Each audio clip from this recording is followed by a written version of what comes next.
I stopped buying paprika years ago, and you'd be surprised how easy it is to make your own at home. Hello, welcome back to Clever Tricks. Join me in the kitchen today and create your own paprika with exactly the flavor you like. Let's get started. I have created subtitles in multiple languages. Please select your preferred language. Comment below and let me know which country you are watching from. It's amazing that we can connect from all around the world. Step 1. Choosing and understanding bell peppers. To make a good batch of paprika, choosing and understanding the type of pepper is very important. There are actually two types of bell peppers, male and female. You can tell the difference by looking at the bottom of the fruit. Those with 4 to 5 segments are called male peppers. They are a little less sweet and have a strong, rich flavor, making them ideal for making paprika.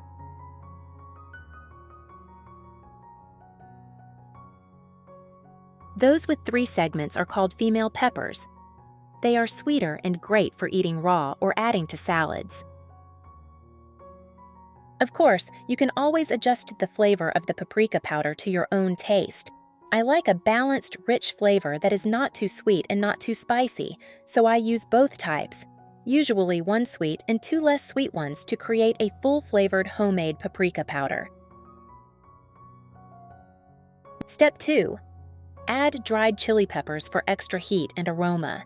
To give the paprika powder a little heat and enhance the flavor of the dish, I definitely cannot ignore dried chili peppers. I used a few dried chilies. You could use chile de árbol, a popular variety in many Latin kitchens, or dried Japanese chilies if you can find them. Actually, any dried chilies you have at home will work. Before using, I always remove the seeds, as they tend to make the powder taste bitter. What we really want is the rich, smoky flavor from the skins. It's such a joy that we're connecting from all over the world. If you haven't subscribed to my channel, hit the subscribe button. Thank you for your support.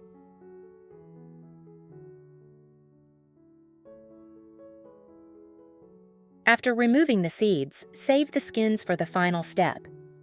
If you want a mild paprika powder just for color, you can skip this step. That's the beauty of making your own. You can control how spicy you want it. For me, I like my paprika to be just spicy enough to be interesting but not overwhelming, with a warm, lingering tone. It adds depth of flavor to soups, stews, roasted vegetables, or simple omelets. The trick is to try 1 to 2 dried chilies first, then adjust to taste. When you do it this way, you'll find homemade paprika both customizable and fun. Step 3. Prepare the bell peppers. Rinse the peppers under running water to remove dirt and pesticides.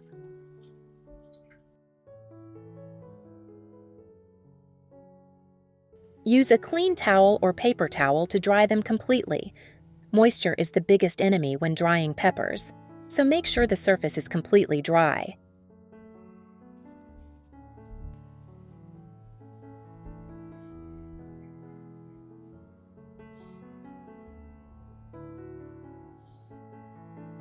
Cut the peppers into thin, even slices, not too thick or they will take a long time to dry, not too thin or they will burn easily. Even slices help the peppers dry evenly and create a smooth, silky paprika powder. Depending on where you live, these peppers are called red bell peppers or sweet peppers, but whatever you call them, they are the heart of homemade paprika powder. Check carefully to make sure there are no seeds inside. Even a little seed makes the powder bitter.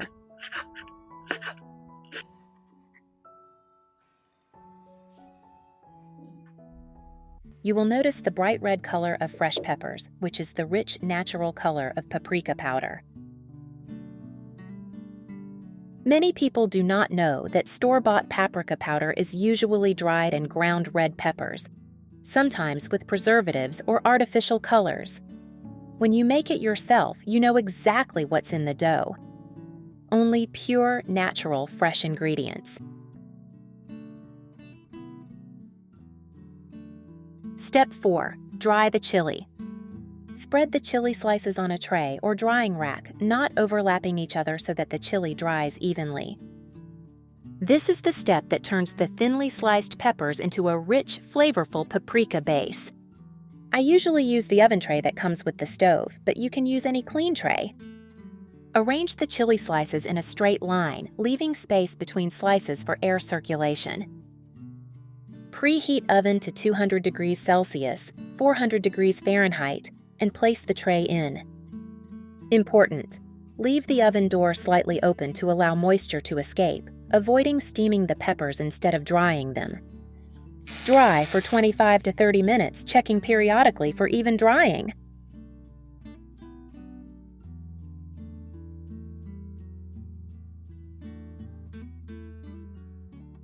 If you don't have an oven, you can dry it in the sun for a few hours a day on a clean tray in a well-ventilated area.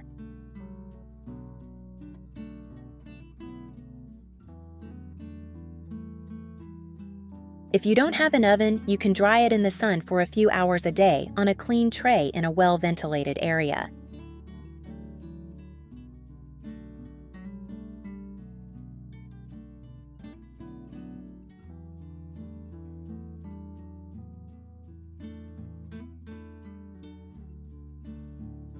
Once finished drying, it's okay if a few slices are a little charred or dark. They add a deeper red color and wonderful smoky flavor.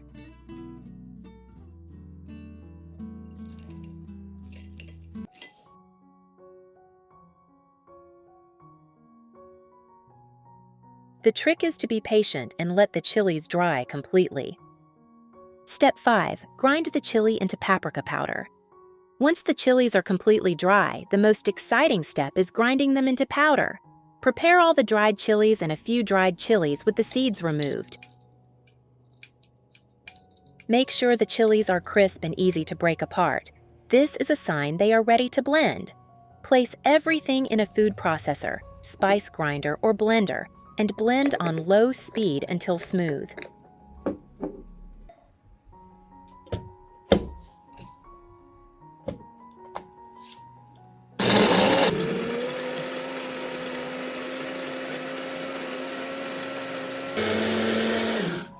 Immediately, you will see a vibrant red color and warm, smoky aroma fill the kitchen. It's the magic of homemade paprika.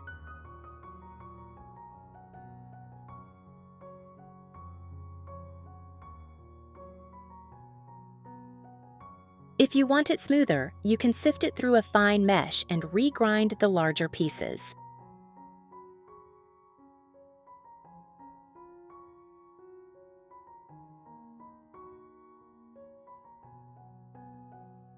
When finished, gaze upon bright red paprika powder, natural and additive-free, the essence of real peppers ready to add color and flavor to anything: soups, stews, roasted vegetables, or homemade spice blends. Step 6. Store paprika powder. I usually keep the powder in a spice jar with a tight-fitting lid. You can also reuse small glass jars. The lid must be tightly closed to keep the powder fresh and fragrant for many months. Carefully spoon the powder into the jar, cover tightly, and store in a cool, dry place away from direct sunlight. High temperatures and humidity can cause color fading and flavor loss, so it's best kept in the refrigerator or pantry. You can label it homemade paprika with the date it was made for easy tracking. Homemade paprika adds a warm, comforting, slightly smoky flavor to dishes. Just a pinch adds beautiful color and rich flavor to soups, stews, eggs, or roasted vegetables, bringing a warm, homemade feel to every meal. Just a pinch is enough to add beautiful color and rich flavor to soups, stews, eggs, or roasted vegetables, bringing a cozy, homemade feel to every meal. And that's it! Homemade paprika is natural, simple, and full of flavor. Making your own spices not only saves money, but also lets you know exactly what goes into your food, adding extra care to every meal. If this recipe has inspired you, I'd love to hear from you. Have you tried making paprika powder?